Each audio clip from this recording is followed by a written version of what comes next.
வந்து கஞ்சியும் சட்னியும் செய்ய போகிறேன். இன்னைக்கு வந்து குட் ஃப்ரைடே, இன்னைக்கு வந்து ஸ்பெஷல் டே. அதனால் வந்துட்டு கஞ்சியும் சட்னியும் அது என்னென்ன தேவையான பொருள் நான் உங்களுக்கு சொல்கிறேன்.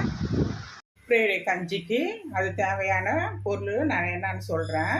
சும்மா சிம்பிளாக தான் நம்ம செய்ய போகிறோம். இன்றைக்கி வந்து குட் ஃப்ரைடேனால நம்ம வந்து அதில் வந்து நெய் ஊற்றணுமோ, அது கருவேப்பிலை, மிளகு அதெல்லாம் எதுவுமே போட வேண்டியது கிடையாது. எண்ணெய் ஊற்றுறது எதுவுமே கிடையாது. ப்ளைனான கஞ்சி.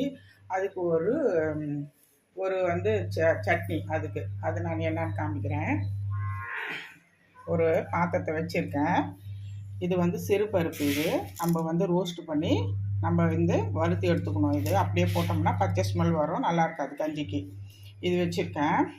இப்போ வந்து டீ டம்ளரில், சின்ன டம்ளரில் 2 டம்ளர் அரிசி வச்சுருக்கேன். இது வந்து புழுங்கல் அரிசியில் செஞ்சால் நல்லா டேஸ்ட் நல்லாயிருக்கும். ஏன்னா பச்சை அரிசி வந்து ஒரு வாய்வு, அவ்வளோ டேஸ்ட்டு கிடைக்காது. அது வந்து பொங்கலுக்கு தான் நல்லாயிருக்கும், கஞ்சிக்கு நல்லா இருக்காது.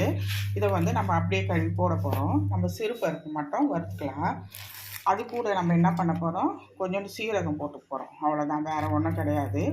அப்புறம் வந்து தேங்காய், துருகுன தேங்காய் போட்டு நம்ம கஞ்சி காச போகிறோம். இப்போ இது வந்து நம்ம வறுத்துக்கலாம். இதை லேசான இந்த பச்சை வாசனை போகிற வரைக்கும் நம்ம வறுத்து எடுத்துட்டு, அதுக்கப்புறமா நம்ம என்ன பண்ணலாம், அரிசியும் பருப்பும் ஒன்றா போட்டு நல்லா தண்ணி ஊற்றி நல்லா வேக விட்டுட்டு, கொஞ்சமாக நம்ம சீரகம் அத்திலே போட்டுட்டு, உப்பை போட்டுட்டு, தேங்காய் துருவல் இருக்குது இல்லையா, அதுவை நம்ம போட்டு விட்டுறோம். அவ்வளோதான், முடிஞ்சது கஞ்சி. அதுக்கப்புறம் நம்ம வந்து ஒரு சட்னி அரைச்சிக்கலாம்.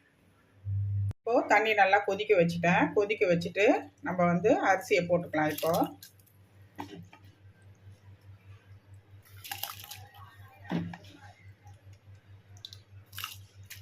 அரிசி நல்லா வேகணும்.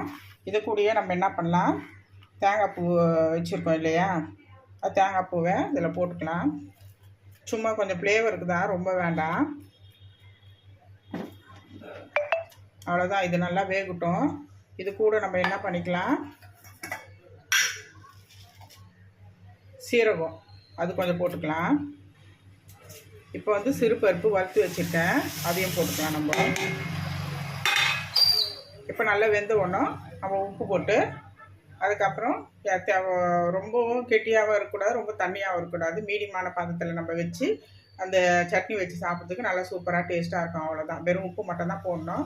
இப்போ வந்து ஒரு 3/4 வேக்காடுக்கு வந்தோன்னா நம்ம உப்பு போட்டுக்கலாம். தேங்காய் போட்டுட்டேன், சீரகம் போட்டுட்டேன், சிறுபருப்பு போட்டேன், அரிசி போட்டுட்டேன். அரிசி வந்து புழுங்கல் அரிசி, அதுதான் போடணும். பச்சை அரிசி போட்டுற பாருங்க, அது போட்டால் நல்லா இருக்காது, பொங்கல் மாதிரி ஆகிடும். கஞ்சியாக சாப்பிட்றதுக்கு வாசனையாக மணமாக இருக்கிறது புழுங்கல் அரிசி தான் போடணும். இப்போ நல்லா வேகட்டும். அது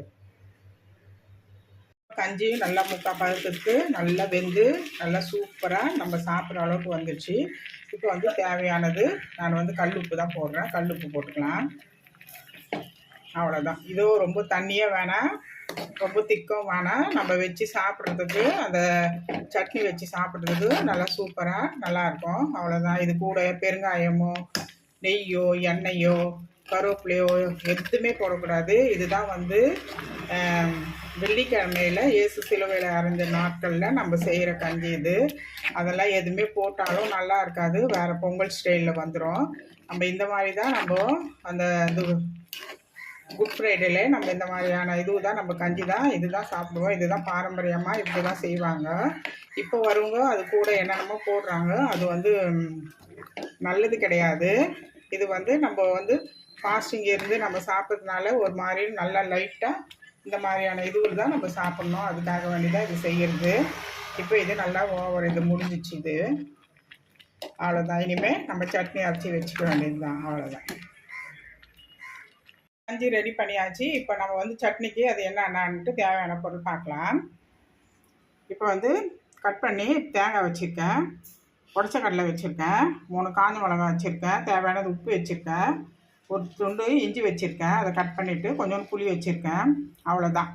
காஞ்ச மிளகா, உப்பு, இஞ்சி, புளி, தேங்காய், உடச்சக்கடலை, அவ்வளோதான். இப்போ நம்ம வந்து இதுக்கு வந்து தாளிப்பு எதுவுமே கொடுக்கக்கூடாது. இந்த கஞ்சி நம்ம சாப்பிட்டோம்னா அதுக்கு தாளிப்போ எதுவுமே நம்ம கொடுக்கக்கூடாது. இப்படி தான் வெறும்னா அரைச்சி வெறும்னாவே நம்ம இப்படி தான் சாப்பிட்ணும். தாளிப்பெல்லாம் கொடுத்தா அதுக்கு நல்லாவே இருக்காது, அது மாதிரி செய்யவும் கூடாது.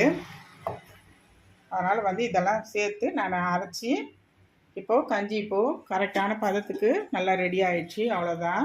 இப்போ இதை வச்சுட்டு நம்ம அது கூட வச்சு சாப்பிட வேண்டியது தான். இப்போ நம்ம அரைச்சிக்கலாம் இந்த பொருளை. சட்னியே அரைச்சாச்சு. இவ்வளோ திக்கு, இவ்வளோ நைஸு, ரொம்பவே நைஸ் வேணாம், மீடியமான இதுவாக இருந்தால் அப்போ நம்ம கஞ்சிக்கு வச்சு சாப்பிட்றதுக்கு சூப்பராக இருக்கும். இதுதான் இன்றைக்கி நல்லா மேஷ் ஆகிடுச்சு. அவ்வளோதான். நம்ம வந்துட்டு இன்றைக்கி வந்துட்டு கேண்டில் கொளுத்திட்டு ஒரு ப்ரேயர் பண்ணிவிட்டு அதுக்கப்புறம் நம்ம சாமிக்கு வச்சுட்டு நம்ம அதுக்கப்புறம் சாப்பிட்லாம் இன்றைக்கி.